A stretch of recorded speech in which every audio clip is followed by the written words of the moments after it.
কথা বলি। জি ভাইয়া। দেখলাম কিছুক্ষণ আগে আপনি ওই ডাস্টবিনে ময়লা ফেললেন, ডাস্টবিনে জুতা দিয়ে মারলেন আর কি, এমনটাই দেখতে পেলাম। কি কারণে? কারণটা সবারই জানা। এই খুনি হাসিনা যখন 18 তারিখে, আমার তো কোনো ভাই খোটা নেই, আমার মাদ্রাসার সামনে এক ভাই রক্তাক্ত হয়ে পড়েছিল। আমি দেখি তাদেরকে সহ্য না করতে পেরে আমি আন্দোলনে নেমেছি। আন্দোলনে নামার পর 19শে জুলাই আমার সাথে আমার এক বন্ধুকে গুলি করে হত্যা করেছে এবং আমার পায়েও গুলি লেগেছে। এই জন্যই তার প্রতি আমার অনেক ক্ষোভ।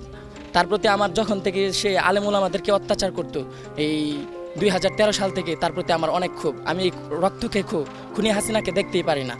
তার কোনো কিছু বাংলাদেশে না থাকুক, এটা আমি চাই সবসময়। আগে থেকে দেখতে পেতেন না, নাকি এই যে ছাত্রদের হত্যা করার পর? আলেম ওলামাদের বিদ্বেষী ছিল সে, এই জন্যও দেখতে পারতাম না। ছাত্রদের হত্যা করছে পর থেকে আমি তার নামও শুনতে পারি না।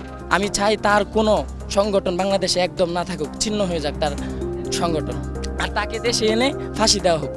এটা এই যে ডাস্টবিনে তার ছবি রাখা হয়েছে, এটা আপনার কি ভালো লেগেছে? আমি অত্যন্ত খুশি হয়েছি। প্রতিটা ডাস্টবিনে, বাংলাদেশের প্রতিটা জায়গায় ডাস্টবিনে তার ফটো রাখা উচিত।